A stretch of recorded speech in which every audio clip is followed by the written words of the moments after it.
Hello everyone and welcome back at Abhigyanam education point. Myself Divyansh Bhardwaj. और आज यहाँ पे हम D pharm second year pharmacy law and ethics का चैप्टर नंबर 1 का पार्ट 2 और ये हमारा फाइनल पार्ट भी होगा चैप्टर नंबर 1 का। यहाँ पे इसे कंप्लीट करते हैं, ठीक है। अगर हम बात करते हैं कल की, तो कल जो हमने जो इससे पहले वाली क्लास है उसमें जो हमने टॉपिक जो हमने कवर करे थे वो था हमारा जनरल प्रिंसिपल ऑफ लॉ, ठीक है। कि भाई हमने इसमें क्या देखा था, लॉ एंड एथिक्स की डेफिनेशन देखी थी, ठीक है। इसके जनरल प्रिंसिपल्स देखे थे लॉ एंड एथिक्स के, और साथ ही साथ हमने यहाँ पे हिस्ट्री का आधा पोर्शन जो है वो कंप्लीट करा, ठीक है। History and various act related to drug and pharmacy portion का इसका आधा जो है वो हमने पूरा कर दिया, जिसमें हमने क्या देखा था। इस पोर्शन में हमने देखा था आपका हिस्ट्री और इसके एक्ट्स रिलेटेड टू एजुकेशन, ठीक है। जिसमें कि हमने देखा था कि भाई किस तरीके से एम एन सरोफ जी ने हमारे बनारस हिंदू यूनिवर्सिटी में कोर्सेज फार्मेसी कोर्सेज लाए थे, ठीक है। स्टेब्लिश किया था, कौन सा कॉलेज स्टेब्लिश किया था, कौन सी फाउंडेशन स्टेब्लिश की थी, साथ ही साथ कौन कौन से एक्ट के तहत यहाँ पे हमने क्या क्या काम हुए थे एजुकेशन के, ठीक है। जैसे ईआर रेगुलेशंस थे, ठीक है। तो यहाँ पे हमने ये सब चीज देखने की कोशिश की थी। आज जो हम देखेंगे, हम इससे आगे की हिस्ट्री देखेंगे, यानी कि history related to the industry, यानी कि फार्मेसी इंडस्ट्री से रिलेटेड हम यहाँ पे क्या देखने की कोशिश करेंगे, आज हिस्ट्री देखने की कोशिश करेंगे, ठीक है। फिर बिना टाइम गवाए हम स्टार्ट करते हैं। History of pharmacy with respect to pharmaceutical industry. अब तक हम बात कर रहे थे आपकी एजुकेशन से रिलेटेड एक्ट्स की और हिस्ट्री की। अब हम बात करते हैं इंडस्ट्रीज की। तो क्या हुआ 19th सेंचुरी में, यहाँ पे आपको दिख रहा होगा, medicine are imported from the UK and Germany, ठीक है। तो क्या हो रहा था 19th सेंचुरी में, जो हमारी कुछ मेडिसिन थी वो यूनाइटेड किंगडम से और जर्मनी से क्या हो रही थी, इंपोर्टेड की जा रही थी, यानी कि मंगवाई जा रही थी, बाहर से मंगवाई जा रही थी, ठीक है। अब क्या था कि भाई उस समय पे 19th सेंचुरी का मतलब यहाँ पे होगा आपका, अगर हम बात करें 19th सेंचुरी की, ठीक है, 19th सेंचुरी की बात करें तो 19th सेंचुरी का मतलब हो गया हमारा 1800 से लेके 1899 तक, ये हो गई हमारी 19th सेंचुरी। तो इस समय किसका रूल था, सिंपल सी बात है, इस समय हमारे यहाँ चल रहा था ब्रिटिशर राज, ठीक है। तो ब्रिटिशर्स के लिए, ये मैं पहले ही बता चुका, ब्रिटिशर्स क्या करते थे, ब्रिटिशर्स जो थे वे सिर्फ ज्यादातर अपने लिए ही मेडिसिन मंगा रहे थे, अपने ही ऑफिसर्स के लिए मंगा रहे थे, इंडियन से उनका कोई रिलेशन नहीं था, ठीक है। अब क्या आगे भाई बाहर से मंगाई, अपना ब्रिटिशर्स को बांटी, बात खत्म थी, ठीक। तो 19th सेंचुरी में ये सब। अब 1901 में, यानी कि आपकी जैसे ही 20th सेंचुरी स्टार्ट होती है, ठीक है, जैसे ही 20th सेंचुरी स्टार्ट होती है, तो क्या होता है 20th सेंचुरी में हमारी पहली जो है कंपनी इस्टेब्लिश होती है, ठीक है। वो कौन सी थी, बंगाल केमिकल एंड फार्मास्यूटिकल, इसे हम BCPW भी बोलते हैं, ठीक है, Bengal chemical and pharmaceutical, establish in Calcutta by Acharya PC Roy. Acharya PC Roy द्वारा बंगाल केमिकल एंड फार्मास्यूटिकल्स की नींव रखी गई, ठीक है। फिर 1903 में, यानी कि 1903 में एक फैक्ट्री और स्टार्ट करी गई, कहाँ पे, पर्ल, जो कि एक इलाका है बॉम्बे का, मुंबई का, ठीक है। पहले का नाम बॉम्बे था, अब मुंबई बोलते हैं।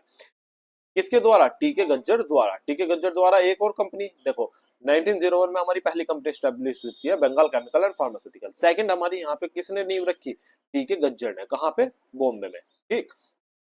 अब 1904 से लेकर 1907, यानी कि 1904 से लेकर 1907 तक जो बड़ी चीजें हुई वो क्या हुई, हमारे यहाँ पे चार जो थे इंस्टीट्यूट ओपन हुए, ठीक है, चार इंस्टीट्यूट ओपन हुए, जैसे कि Haffkine institute, King institute, central Bombay institute और वेस्टर्न इंस्टीट्यूट। अब देखो ज्यादातर ये जो नाम दिख रहे होंगे आपको ब्रिटिशर्स टाइप ही लग रहे हो, क्यों, सिंपल सी बात है, उस समय ब्रिटिशर रूल था, तो ब्रिटिशर, आपने देखा होगा मुगलों के रूल में मुगलों के नाम रखे गए, जैसे कि शहरों के ही नाम देख लीजिए आप, ठीक है, जैसे तुगलकाबाद हो गया, इस तरीके से, ठीक है। ये सब क्या थे, ये सब मुगलों के रखे हुए थे। और जब ब्रिटिशर्स आए तो दोनों अपने अपने इस पे रखे, अपने नामों पे रखे, अपने किंग्स के नाम पे रखे, ऑफिसर्स के नाम पे रखे, ठीक है। अब 1904 से लेकर 1907 तक की हिस्ट्री हो गई। 1904 में 1907 में एक घटना और होती है, टीके गज्जर एक और कंपनी स्टार्ट करते हैं, कहाँ पे, गुजरात में, बड़ौदा में, ठीक है, एलेम्बिक केमिकल वर्क्स। अब देखो टीके गज्जर ने 1903 में तो कौन सी कहाँ रखी, बॉम्बे में, और 1907 में कहाँ रखी, बड़ौदा में, ठीक है। अब क्या होता है, अब आराम आराम से अब हम क्या कर रहे थे, अब हम मेडिसिन, अपनी मेडिसिन खुद ही इंडिया में बनाने लग रहे, लेकिन अभी भी सारी मेडिसिन नहीं बन रही थी। तो क्या होता है 1930 में 1930 में बीसीपीडब्ल्यू यानी कि Bengal chemical and pharmaceutical works किस चीज का प्रोडक्शन स्टार्ट कर देते हैं, किस चीज को बनाना स्टार्ट करती है, टीटनस और एंटीटॉक्सिन। अब तक टीटस और जो एंटीटॉक्सिन थे वे हमारे कहाँ से आ रहे थे, वे अभी भी बाहर से आ रहे थे, कहीं किसी और देश से, ठीक है। लेकिन अब पहली बार बीसीपीडब्ल्यू ने किसका प्रोडक्शन स्टार्ट कर दिया, आपका टीटनस का और एंटी टॉक्सिन का। फिर 1939 आते आते हमने क्या देखा कि करीबन जो 13% जो मेडिसिन की खपत है, ठीक है, जो 13% जो मेडिसिन है आउट ऑफ कितने, आउट ऑफ 100%, ठीक है, आउट ऑफ 100% तो टोटल हो गया, ठीक है। इसमें 13% जो मेडिसिन थी वो अब इंडियंस हो गई थी, यानी कि इंडिया में मैन्युफैक्चर हो रही थी, और अब बची कितनी, और देखा जाए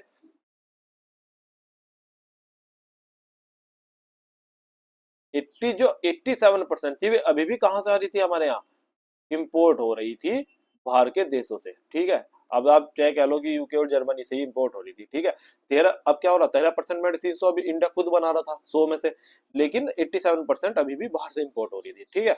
अब क्या होता है 1954 आते आते हिंदुस्तान एंटीबायोटिक लिमिटेड भी स्टैब्लिश कर दी जाती है यहाँ पे, ठीक है। ये बहुत अच्छी कंपनी है, बहुत पुरानी कंपनी है, इसकी आज भी मेडिसिन मिलती है हमें, ठीक है।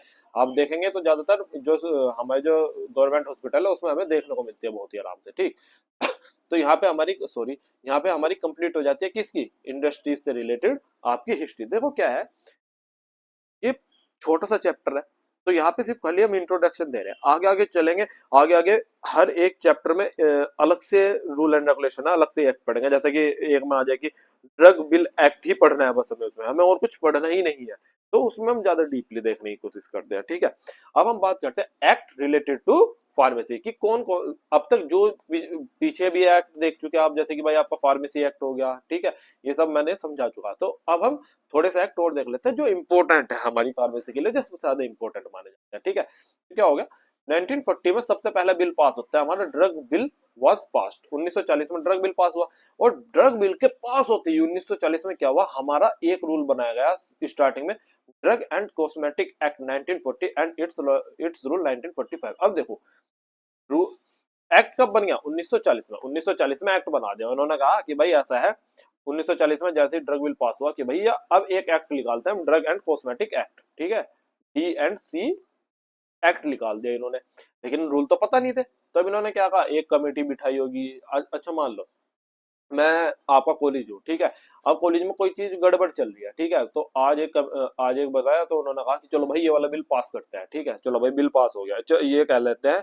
कि भाई एनुअल फंक्शन होना है, तो उन्होंने एनुअल फंक्शन के लिए फंड पास कर दिया, ठीक है। लेकिन अभी क्या, अब फंड पास हो गया, नोटिस आ गया कि चलो भाई एनुअल फंक्शन होगा, लेकिन डेट तो नहीं रखी गई ना कि भाई एनुअल, अब क्या रूल रेगुलेशन भी बनेंगे, भाई कौन कौन आएगा, कौन कौन क्या, तो रूल को बनते बनते पता लगा 10 दिन लग गए, ठीक है। तो इन्होंने कमेटी भी सेट करी होगी, ठीक है, कमेटी सेट करने के बाद ये भी पता करा होगा कि भाई हमें रूल एंड रेगुलेशन लगाना कैसे है, क्या क्या रूल उसके अंदर इंक्लूड करने हैं ना, सब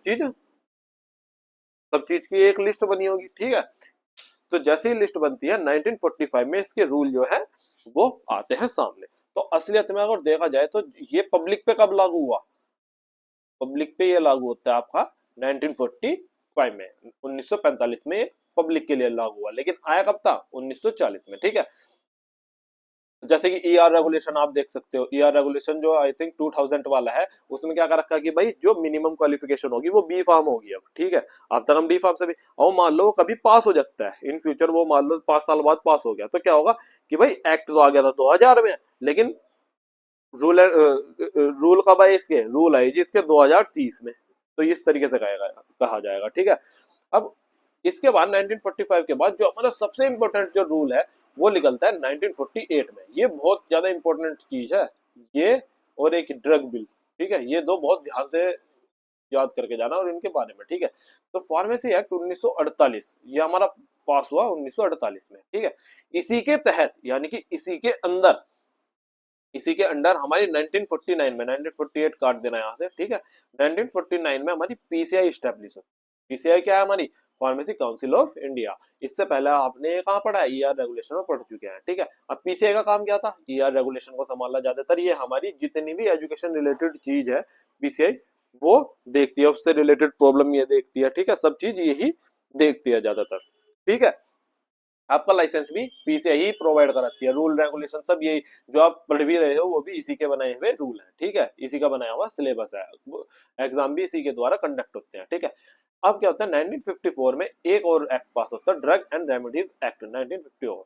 और ड्रग एंड रेमेडीज एक्ट क्या था को बात करें, ड्रग एंड रेमेडीज एक्ट को हम बोल सकते हैं एक तरीके की मैजिक एक्ट। ठीक है, इसमें क्या था कि जितने भी फोर्स जो हमारे एडवर्टाइजमेंट थे, जैसे कि कोई कहता है कि वशीकरण कराएं, आपने देखा होगा बस में जा रहे हैं वशीकरण कराएं, आप अपना मन चाहा प्यार चाहे, तो ये क्या है, ये सब फॉल्स एक्ट है, ये ड्रग एंड रेमेडीज में आते हैं। कोई कोई कहता है कि भाई जो बीमारी क्योर नहीं हो सकती हम उसे क्योर कर देते हैं, तो ये क्या थे, ये सब ड्रग एंड रेमेडीज एक्ट थी। ठीक है, कि ये गलत है भाई, इनसे बचो। इसके तहत बहुत मुहिमें भी चलाई जाती हैं, जैसे बंगाली बाबा वगैरह बैठे रहते हैं, तो इन सब के खिलाफ मुहिम भी, अगर आपने इनके खिलाफ कंप्लेन कर दी ना तो इनके खिलाफ एकदम एफआईआर है। ठीक है, तो ये किसके अंडर आता है, ड्रग एंड रेमेडी एक्ट के अंडर आ गया 1954 के अंडर। ठीक, अब आता है ड्रग प्राइस कंट्रोल एक्ट। ठीक है, ड्रग प्राइस कंट्रोल एक्ट 1955।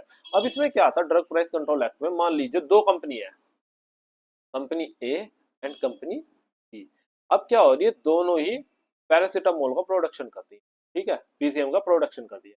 अब मान लीजिए पहले वाली तो बेच रही है इसे 20 रुपए में, ठीक है, दूसरे वाली बेचने लग गई इसे 5 रुपए में। भाई सिंपल सी बात है, पीसीएम 500 mg ही बना रही है, दोनों ने एक्सिपिएंट सेम यूज की है। ठीक है, सब चीज सेम है दोनों के अंदर, लेकिन एक 5 रुपए की। अब क्या पता लग रहा है जी, बनाने की कॉस्ट हमारी कितनी बैठ रही है, 3 रुपए। ठीक है, 5 रुपए की बिक रही है। जिसे नॉलेज होगी वो तो 5 रुपए वाली खरीद लेगा। ठीक है, जिसे नॉलेज नहीं होगी तो भाई वो क्या कहते हैं महंगी भी खरीद लेगा, वो कहेगा भाई महंगी चीज अच्छी होती है नहीं। तो अब क्या हुआ, इस चीज को कंट्रोल करने के लिए एक रूल बनाया, उन्होंने कहा कि भैया अब ऐसा है, मान लो तुम्हारे पे 3 रुपए की दवाई बन रही है। ठीक है, तो अब अगर जो तुम्हें इसे बेचना है ना, तो इसमें दो सारी कंपनियों का ध्यान रखो कि भाई तुम इसे 10 से 12 के बीच में ही बेचोगे, ना तो इससे कम ना इससे ज्यादा। ठीक है, तो अब क्या हो गया, दोनों दोनों ने एमआरपी अपनी रख दी 10 या 11 11 रख लो, 11 11। अब वो मर्जी है कस्टमर की वो कौन सी खरीदे, क्योंकि दवाई सारी सेम। ठीक है, तो अब यहाँ पे ताकि किसी भी कंपनी को लॉस ना हो, अब मान लो इस तरीके से तो एक कंपनी को बंद करना पड़ता है, ए वाली को या बी वाली को कंपनी को बंद करना पड़ता है। ठीक है, तो क्या है, तो ताकि चीजें ठीक ठाक बिल्कुल ठीक से रेगुलेट हो, बिल्कुल ठीक चलती रहे, तो उन्होंने ड्रग प्राइस कंट्रोल एक्ट लाया कि ताकि ना तो पब्लिक को लूटे कोई। ठीक है, अब जैसे तुमने देखा होगा कोरोना के टाइम पे ब्लैक मार्केटिंग हुई है बहुत ज्यादा कुछ मेडिसिन की। ठीक है, तो उस चीज को कंट्रोल करने के लिए हमारा आता है ड्रग प्राइस कंट्रोल एक्ट कि भाई एमआरपी से ऊपर नहीं बेचोगे और इतना एमआरपी रखोगे, इससे कम भी नहीं रख सकते। ठीक है, अब 1985 पे क्या होता है, 1955 में हो गया, अब 1985 में एक और हमारा जो है रूल इंपॉर्टेंट पास होता है, वो है हमारा narcotic drugs and psychotropic substance. अब narcotic drug and psychotropic substance क्या होंगे, जैसे कि कोकेन होगी, मॉर्फिन हो गई। ठीक है, ये सब चीज क्या थी, नार्कोटिक ड्रग्स एंड साइको। अब क्या हो रहा था, ये तो एक मेडिसिन के तौर पे, ठीक, लेकिन अब क्या होने लग गया, आज के टाइम पे आपने देखा होगा मिसयूज और अब्यूज बहुत होने लग गया है मेडिसिन का। ठीक है, क्या कि जी नशे के लिए इस्तेमाल करते हैं, तो अब ये एक्ट 1985 में क्या करता है कि भाई एक तो बिना प्रिस्क्रिप्शन के नहीं मिलेंगी कुछ ड्रग्स। ठीक है, और नशे के लिए ये सब चीजें बंद। ठीक है, जिसपे इस मात्रा से ज्यादा पाई गई वो अपना एफआईआर के तहत अंदर आएगा, पेनल्टी देनी पड़ेगी। ठीक, और अब जो सबसे इंपॉर्टेंट रूल आता है वो आता है 1955 में पेटेंट एक्ट। अब पेटेंट एक्ट क्या होता है, पेटेंट एक्ट एक ऐसा एक्ट है, मान लीजिए मैंने आज के दिन कोई दवाई बना दी। ठीक है, अब कहने का मतलब किसी भी तरीके की दवाई मान लो। ठीक है, भाई मैंने एक नई दवाई का आविष्कार करा कि भाई जो एक्ने है यानी कि जो पिंपल है, अगर आप उसे एक बार चेहरे पे लगा लोगे तो आएगी नहीं, या आपने उसे एक बार ले लिया तो आपको कभी जिंदगी भर पिंपल ही नहीं होंगे। ठीक है, ये दवाई बना ली, तो मैं क्या करूंगा, मैं इसका पेटेंट करा लूंगा। पेटेंट कराने से क्या होगा कि अब कुछ साल मेरे पे होगा, चाहे मैं इसे कितने की भी बेचूं, चाहे मैं इसे 1,000 की बेचूं, चाहे मैं इसे 2 लाख की बेचूं, वो मेरी मर्जी है। ठीक है, लेकिन पेटेंट एक्ट सिर्फ मेरा है, 10 साल तक सिर्फ मैं ही बेच सकता हूँ और कोई नहीं बेच सकता। और मैं फॉर्मूला दे भी दूं किसी को तो और कोई नहीं बेचेगा भाई, ऐसा है। ठीक है, तो पेटेंट, अब पेटेंट एक्ट समझ में आ गया, एक तरीके से मालिकाना हक हो जाएगा मेरा उस पर, और कोई मेरी इजाजत के बिना उसे बेच ही नहीं सकता। ठीक, अब अगर कोई बेचता है तो पेनल्टी धरेगा, और पेनल्टी भी क्या, जेल होगी सीधी, कोई मतलब ही नहीं है भाई साहब बेचने का। ठीक है, जैसे कि पेटेंट, अब जैसे मान लो बजाज है, बजाज का अपना नाम है बजाज।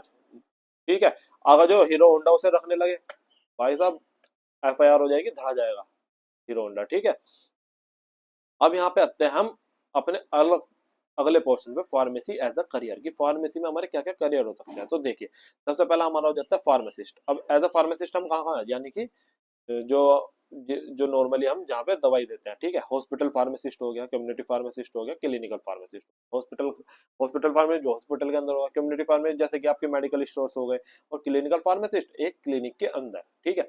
अब इंडस्ट्री प्रोडक्शन की बात करें तो सबसे पहला होता है हमारा क्यूसी यानी कि क्वालिटी कंट्रोल, क्वालिटी इंश्योरेंस।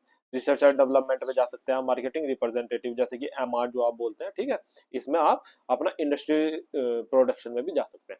फिर एकेडमिक्स की बात करें, ठीक है, एकेडमिक्स में आप प्रोफेसर बन सकते हैं, असिस्टेंट या एडिशनल प्रोफेसर बन सकते हैं, ठीक है। हॉस्पिटल की बात करें, मेडिकल राइटर बन सकते हैं, मेडिकल एडवाइजर बन सकते हैं, और अदर बहुत ज्यादा स्कोप है इसका, ठीक है। और भाई बाहर तो बहुत ही ज्यादा है फार्मेसी का स्कोप, ठीक है। मेडिकल का वैसे इंडिया में इतना नहीं है जितना बाहर देशों में है, ठीक है।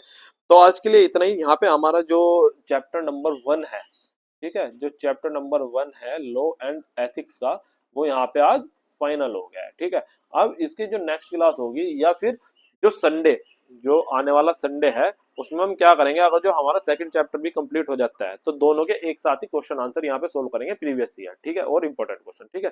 तो आज के लिए इतना ही। अगर वीडियो आपको पसंद आई हो तो सबसे पहले लाइक करिए, फिर कमेंट करिए अगर कोई प्रॉब्लम हो, एंड सब्सक्राइब, और फिर अपने दोस्तों को इसे शेयर करिए। तो आज के लिए इतना ही। Thank you, have a nice day, have a good day.